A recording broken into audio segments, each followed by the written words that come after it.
আসসালামু আলাইকুম। প্রতিযোগিতামূলক মার্কেটিং এর এই সময়ে আপনি যদি আপনার ব্র্যান্ড বা কোম্পানির মার্কেটিং স্ট্র্যাটেজি মেইনটেইন করে না করেন, সেক্ষেত্রে কিন্তু আপনার যেমন এড কস্টটা বাড়তে থাকবে, ঠিক একইভাবে আপনার কোম্পানি লসের সম্মুখীন হবে।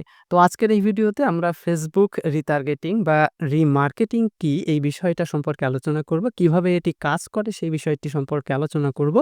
এছাড়াও কিভাবে আপনি কাস্টম অডিয়েন্স তৈরি করে রিটার্গেটিং বা রিমার্কেটিং করতে পারেন আপনার প্রোডাক্ট বা ব্র্যান্ডের, সে বিষয়টিও দেখব এবং সরাসরি আমরা ক্যাম্পেইনে কিভাবে আপনি এপ্লাই করতে পারবেন আপনার কাস্টম অডিয়েন্সটা সেটিও দেখাবো।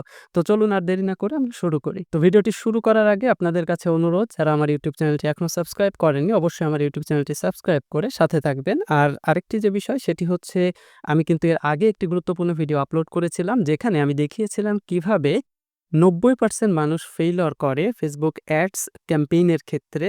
তাদের অ্যাড কস্টটা অনেক বেড়ে যায়। আপনি যদি এই ৭ টি স্টেপ ফলো করেন, সেক্ষেত্রে আপনার অ্যাড কস্টটি কমিয়ে আপনি আপনার ROAS টা বৃদ্ধি করতে পারেন। তো আপনারা এই ভিডিওটি দেখে নিতে পারেন, আমি আই বাটনে দিয়ে দিব। রিটার্গেটিং কি বিষয়টা বোঝার আগে আমাদের একটু বুঝতে হবে যে টার্গেটিং কি এবং অডিয়েন্স কি, Facebook অডিয়েন্স কি, এই বিষয়টা সম্পর্কে অবশ্যই আপনারা এগুলো জানেন। কিন্তু এটি যদি একটু রিক্যাপ করা হয়ে যায় আপনাদের, তাহলে রিটার্গেটিং কিভাবে কাজ করে এবং বিষয়টা কি আপনাদের বুঝতেও সুবিধা হবে। তো আমরা এখানে চলে আসি এবং এখানে একটি গল্প দিয়ে আমি শুরু করতে চাই। মনে করুন আপনার একটি উইন্টার ক্লথিং এর একটি শপ আছে, যেখানে আপনি এনিমির যে মুভিগুলো রয়েছে, সেই মুভিগুলোর ব্র্যান্ডিং এর যে উইন্টার ক্লথ গুলো রয়েছে, সেই হুডি বা জ্যাকেট, এইগুলো আপনি সেল করেন। তো আপনি টার্গেটিং করলেন Facebook ক্যাম্পেইন রান করার সময় যে ২০ থেকে ২৫ বছর বয়সী যারা আছে, যারা ইউনিভার্সিটির স্টুডেন্ট, তারা আমার এই অ্যাডটা দেখবে। তো আপনি এভাবে যখন টার্গেটিংটা করে দিলেন, তখন কিন্তু ওই ইউনিভার্সিটির স্টুডেন্টরাই আপনার ওই অ্যাডটা দেখবে। তো এভাবে আপনি কি করলেন? আপনার অডিয়েন্সগুলোকে আপনি সেট করে ফেললেন। তো এটা হচ্ছে আপনি একটি টার্গেট করলেন কি? যাদের বয়স ২৫, Facebook যারা ইউজ করে, যাদের বয়স ২৫ এবং ইউনিভার্সিটির স্টুডেন্ট, তারা আপনার অ্যাডটা দেখতে পাবে। তো এখানে আপনি আপনার অডিয়েন্সগুলো পেয়ে গেলেন। তো আপনি যখন আপনার টার্গেটেড অডিয়েন্স পেয়ে গেলেন, তখন এই টার্গেটেড অডিয়েন্স যখন আপনি একটা সার্টেন টাইম পর্যন্ত অ্যাড চালালেন, সেক্ষেত্রে কিন্তু আপনার ৫,০০০, ১০,০০০, ২০,০০০ ইউনিভার্সিটি স্টুডেন্ট, ২০ থেকে ৩০ বছরের যে পারসন গুলো রয়েছে, তাদের ডেটা আপনার Facebook এর কাছে চলে আসবে বা আপনার যে পিক্সেলটি রয়েছে সেখানে চলে আসবে, বা আপনি আরেকভাবে বলতে পারেন যে আপনার Facebook এর বিজনেস ম্যানেজারে যে ডেটা সেট রয়েছে, সেই ডেটা সেটে কিন্তু তাদের ইনফরমেশন চলে আসবে। তো এই ইনফরমেশনগুলো আসার পরে আপনি কিন্তু তাদের বিহেভিয়ার এনালাইসিস করতে পারবেন। যেমন আমি যদি বলি যে কারা এখান থেকে আপনার হুডিটা পারচেজ করেছে, এটি একটি বিহেভিয়ার হতে পারে, বা কারা আপনার ওয়েবসাইটে ভিজিট করেছে, এটি একটি পারপাস হতে পারে, বা কারা অ্যাড টু কার্ট করেছে আপনার প্রোডাক্টটা, এটি একটি পারপাস হতে পারে। তো এই যে বিভিন্ন ধরনের অ্যাক্টিভিটি বা ইভেন্টগুলো আপনার ওয়েবসাইটে সম্পূর্ণ করেছে, এই অডিয়েন্সগুলোকে আপনি শর্ট আউট করে নিবেন যে যারা আপনার ওয়েবসাইটে ভিজিট করেছে, বা যারা প্রোডাক্টটি পারচেজ করেছে, বা যারা প্রোডাক্ট অ্যাড টু কার্ট করেছে বা চেক আউট করেছে, যাই হোক। তো তাদেরকে আপনি আলাদা সেক্টরে আলাদাভাবে বিভাগ করে যখন অ্যাডটা দেখাবেন, সেটিই হচ্ছে রিটার্গেটিং।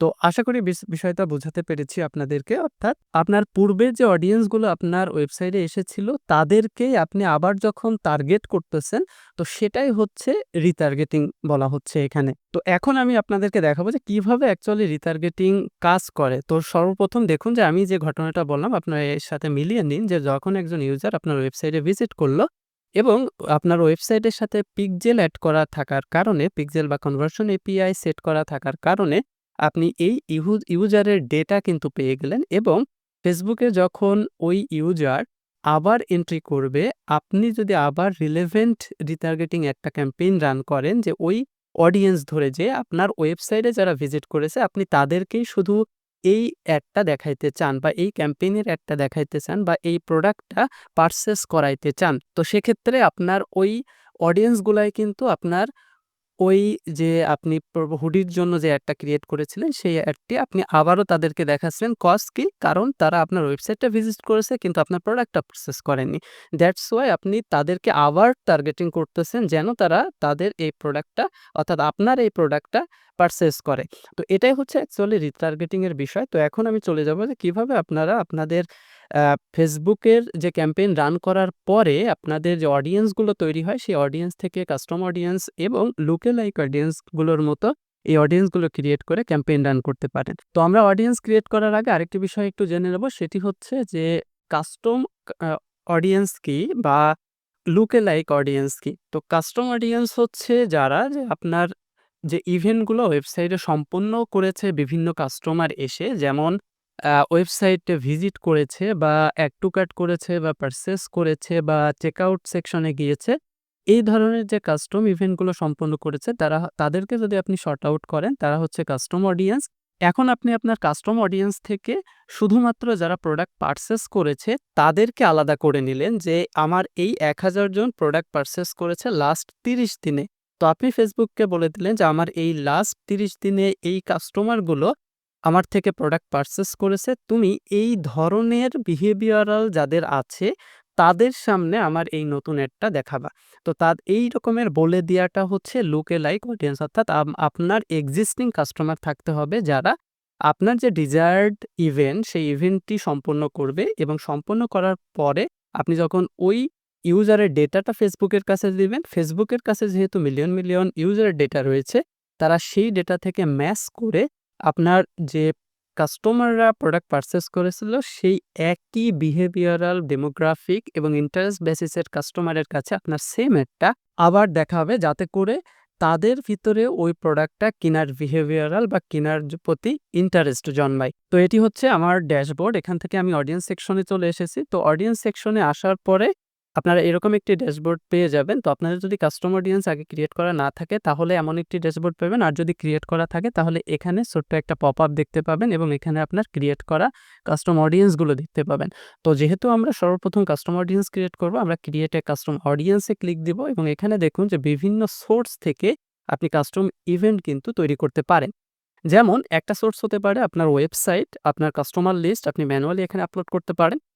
অ্যাপ অ্যাক্টিভিটি আপনার যদি অ্যাপ থেকে থাকে, অর্থাৎ কোনো একজন কাস্টমার আপনার অ্যাপসে এসে কি অ্যাক্টিভিটি করেছে তার উপর বেসিস করেও কিন্তু আপনি তাদেরকে শর্ট আউট করতে পারেন আপনার ক্যাটালগ থেকে। অর্থাৎ আপনি যদি ই-কমার্স বিজনেস করে থাকেন এবং ফেসবুকে আপনার ক্যাটালগ থেকে থাকে, সেক্ষেত্রে তার যে ডেটাগুলো থাকবে সেই ডেটাগুলো এনালাইসিস করে এখানে আপনি কাস্টম অডিয়েন্স তৈরি করে নিতে পারবেন। এবং মেটা সোর্স বলতে এখানে আপনাদের মেটার ভিতরে, অর্থাৎ ফেসবুকের ভিতরে বিভিন্ন ধরনের যে ইভেন্টগুলা রয়েছে, যেমন ভিডিও ভিউ, আপনার ইনস্টাগ্রাম অ্যাকাউন্ট, বিভিন্ন ধরনের ইভেন্ট বা লিড ফর্ম জেনারেশন বা শপিং, ফেসবুক লিস্টিং, এইগুলো থেকে আপনি আপনার কাস্টম অডিয়েন্স ক্রিয়েট করতে পারেন। তো আমি এখান থেকে একটি স্ট্র্যাটেজি আপনাদেরকে শেয়ার করতেছি। যেমন আমি রিটার্গেটিং এবং লুকে লাইক অডিয়েন্স কিভাবে ক্রিয়েট করা যায় বা কিভাবে করলে আপনাদের ব্যবসার ক্ষেত্রেও খুব ভালো একটা রেজাল্ট পেতে পারেন সেটি দেখায়।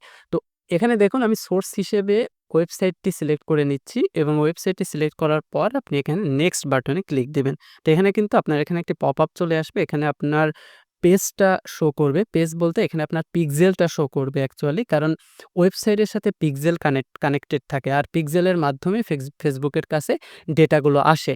তো এখান থেকে আমি দেখুন যে আমার যে পিক্সেলটি ছিল সেই পিক্সেলটি আমি সিলেক্ট করে দিয়েছি এবং ইভেন্ট এটি খুবই গুরুত্বপূর্ণ। মনে করুন আমি চাচ্ছি যে আমার লাস্ট ৩০ দিনে যে কয়জন পারচেজ করেছে সেই পারচেজ করার যে ১,০০০ জন আমি মনে করে নিচ্ছি যে ১,০০০ জন পারচেজ করেছে এবং তাদের ডেটা দিয়ে আমি ফেসবুকের কাছে দিয়ে আমি লুকে লাইক, অর্থাৎ আরও একটি ব্রড অডিয়েন্সের কাছে আমার ইভেন্টটা পাঠাইতে চাই, অর্থাৎ আমার ক্যাম্পেইনটা পাঠাইতে চাই, যাতে করে আমার সেলটা বেশি জেনারেট হয়। তো এখান থেকে আপনারা যে ইভেন্টটা আমি এখানে দিব সেটি হচ্ছে আমার পারচেজ ইভেন্ট। তো আনফরচুনেটলি এটি একটি ডিঅ্যাক্টিভ পিক্সেল, এই কারণে পারচেজ ইভেন্টটা এখানে নেই। আমি এখানে আপনাদের পেজ ভিউ দিয়ে দেখাচ্ছি। তো পেজ ভিউ দিয়ে দিলেন, অর্থাৎ লাস্ট ৩০ দিনে যতজন আমার ওয়েবসাইটে ভিজিট করেছে সেই সকল কাস্টমারদের ডেটা কিন্তু ফেসবুক কালেক্ট করবে। তো এখানে আপনি এক্সক্লুড করে দিতে পারেন যে যদি মনে করেন যে আমি লাস্ট ৩০ দিনে যারা পারচেজ করেছে আমার প্রোডাক্টটা বা যারা কনটেন্ট ভিউ করেছে তাদেরকে দেখাতে চায় না, তাহলে এক্সক্লুড বাটনে এসে এখান থেকে ইভেন্ট আপনি সিলেক্ট করে দিবেন যে ইনিশিয়েট চেকআউট যারা করেছে। তো অ্যাকচুয়ালি আমি একটি দেখানোর জন্য বলছি। যেহেতু আমার এখানে পারচেজ ইভেন্টটা এখনো কাউন্ট হয়নি, দ্যাটস ওয়াই। তো এটি করে আপনি এখানে অডিয়েন্সের নাম দিয়ে দিবেন। তো আমি দেখুন নাম দিয়েছি রিটার্গেটিং পেজ ভিউ। তো এখানে ক্রিয়েট অডিয়েন্সে যদি ক্লিক দিই, এখানে কিন্তু আমার সামনে আরেকটি পপআপ চলে আসবে যে আপনি লুকে লাইক অডিয়েন্স ক্রিয়েট করতে চান কিনা।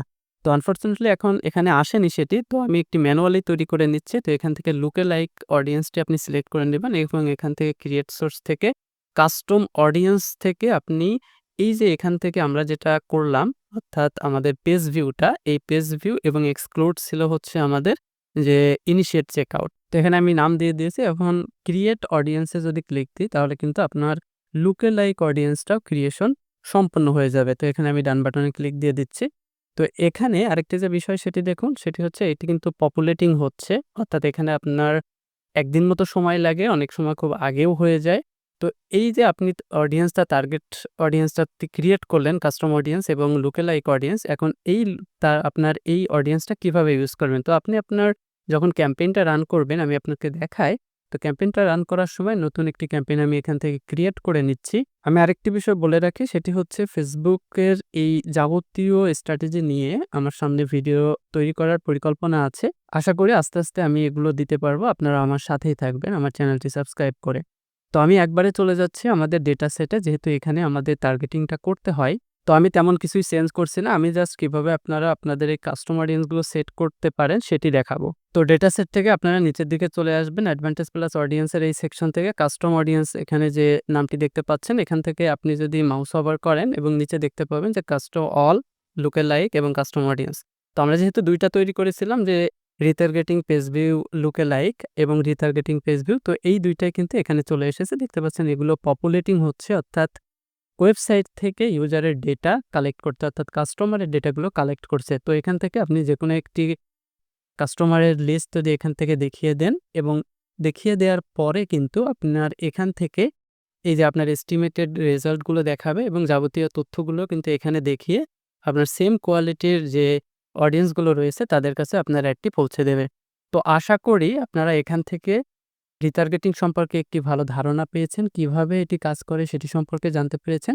আর যদি কোনো বিষয় আলোচনার ভিতরে বাদ পড়ে সেক্ষেত্রে অবশ্যই কমেন্টে জানাবেন। আর কি বিষয়ে ভিডিও দেখতে চান সেটিও অবশ্যই জানাবেন। ধন্যবাদ সকলকে। আসসালামু আলাইকুম।